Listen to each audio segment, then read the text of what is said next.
장애인 문화복지신문 제275호 제7면 기사입니다.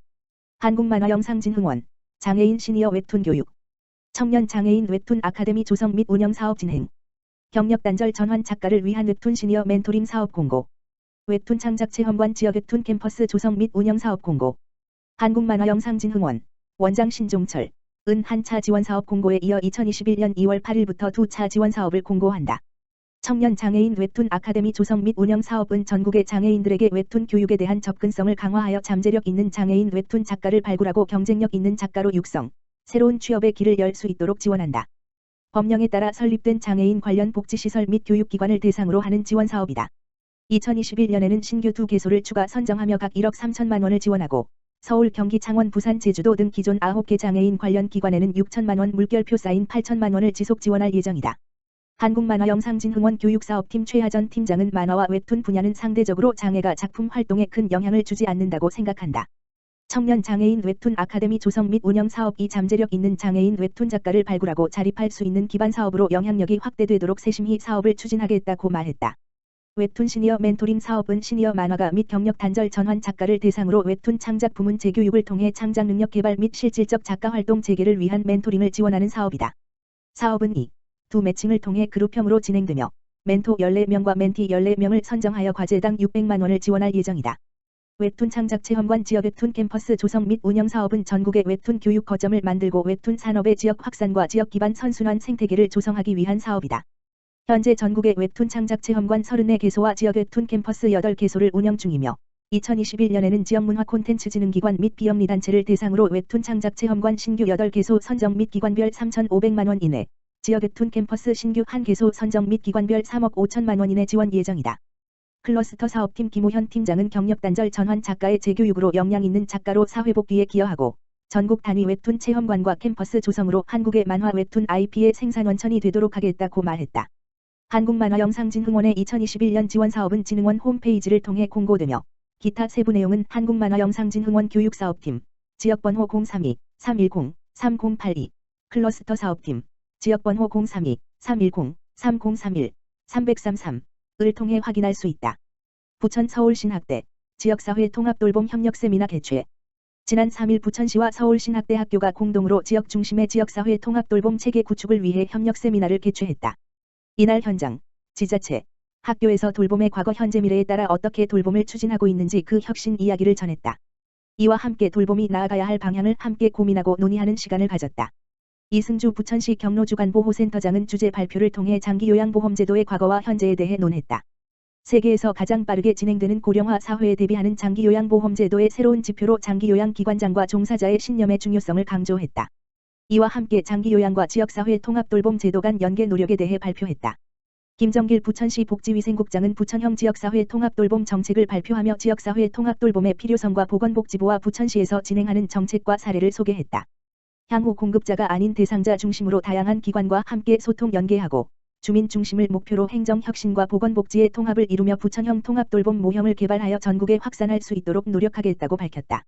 김일용 서울신학대학교 교수는 지식정보사회에서 관계가치, 네트워크, 사회로 변화하는 현재, 양극화와 불평등 문제를 어떻게 줄여가야 할 것인지에 대한 고민이 필요하다고 강조했다.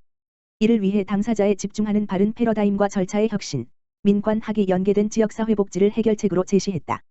최종복 부천시 사회복지협의회 회장은 토론회에서 돌봄은 서비스보다는 정책으로 생각하고 마을 단위에서 복지뿐만 아니라 주거, 교육, 환경, 의료 등 다양한 분야와 함께 논의하는 체계화된 시스템이 필요하다고 말했다. 이봉재 서울신학대학교 사회복지정보자원연구소 소장은 해외 사례를 소개하며 블록체인 기술을 공공서비스에 도입한 장기요양관리 시스템의 구축의 필요성을 강조했다. 이와 함께 정신질환자의 지역 복귀를 위한 주거지원 체계 마련에 대해 고민이 필요하다고 말했다. 장덕천 부천시장은 영상 인사를 통해 시는 초고령 사회 대응을 위해 부천시 7대 핵심 정책 중 하나로 지역사회 통합돌봄을 추진 중으로 올해는 통합돌봄 모형 완성을 위해 돌봄 대상자 확대, 다분야 연계 사업을 내실 있게 추진하고 있다며 사람 중심 포용도시를 위해 서울신학대학교를 비롯한 다양한 기관의 지원과 협력을 당부한다고 전했다. NH농협은행, 부천시 취약계층에 3천만 원 기부. 지난 5일 NH농협은행, 권준학 은행장, 은 저소득 취약계층을 지원하기 위해 부천시에 3천만 원을 기탁했다. 권준학 농협은행장은 설 명절을 앞두고 농협이 부천시 어려운 이웃을 위해 나눔을 실천할 수 있어서 뜻깊다며 앞으로도 우리 주변에 소외된 이웃을 위한 사랑과 나눔을 지속적으로 실천해 나가겠다고 말했다. 장덕천 부천시장은 코로나19로 어려운 상황에도 농협이 지역사회를 위해 헌신해 주셔서 진심으로 감사드린다면서 전해주신 따뜻한 관심과 배려가 지역사회에 널리 퍼져나갈 수 있도록 부천시도 최선을 다하겠다고 말했다. 한편 NH농협은 지난 연말 NH농협 부천시 지부에서 2천만 원, 부천 오정농협에서 4천만 원을 기탁하는 등 지역사회의 어려움을 나누기 위한 활동에 적극적으로 참여해왔다. 부천시 제3차 소상공인 재난지원금 지원, 집합금지 11개 업종 100만 원, 영업제한 22개 업종 50만 원 지급. 부천시는 코로나19 확산 방지를 위해 시행된 사회적 거리두기 등 행정 조치에 따라 집합금지 및 영업제한 업종의 소상공인의 부천형 버팀목 자금 지원, 세차를 실시한다. 지원 금액은 집합금지 11개 업종 100만 원, 영업제한 22개 업종 50만 원이다. 부천시는 2020년 상반기 소상공인 긴급재난지원금, 하반기 부천시 새희망자금에 이어 2021년 소상공인 부천형 버팀목 자금을 지급하며 세 차에 걸친 소상공인 지원책을 펼친다. 지원 대상은 2021년 1월 1일 기준 집합금지 및 영업제한 업소의 공고일, 2021년 2월 9일 현재 부천시의 사업자 등록, 개업일 기준을 하고 영업 중인 소상공인이다. 다만 사회적 거리두기 위반 행정처분 업소와 휴폐업 업소는 제외된다. 신청 기간은 2월 15일부터 3월 14일까지다. 현장 접수는 3월 2일부터 12일까지 사업장 소재지 행정복지센터에서 실시한다. 온라인 접수는 부천시 홈페이지 www.bc.go.kr에 개설된 접수 페이지에서 할 수 있다.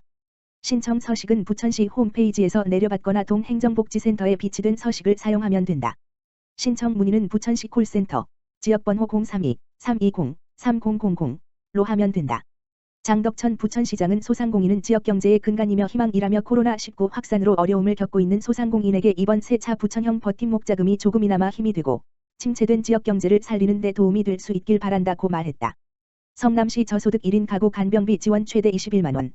성남시는 저소득 1인 가구에 연간 최대 21만 원의 간병비 지원한다고 9일 밝혔다.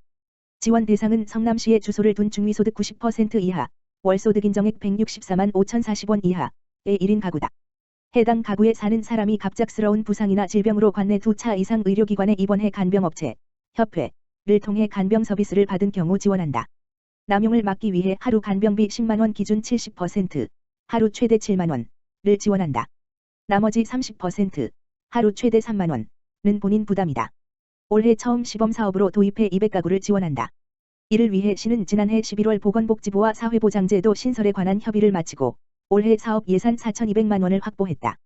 지원받으려는 대상자는 신청서와 개인정보 동의서, 성남복지넷 복지정보 1인 가구 지원 서비스 커뮤니티 공지사항, 간병 사실 확인서 등의 서류를 주소지 동행정복지센터에 직접 내야 한다. 시는 선정 기준 적합 여부를 확인한 뒤 본인 계좌로 간병비를 입금한다. 성남시는 사회적 관계가 단절되거나 고립된 저소득 1인 가구에 대한 공공지원 체계 마련을 위해 이번 사업을 추진하게 됐다.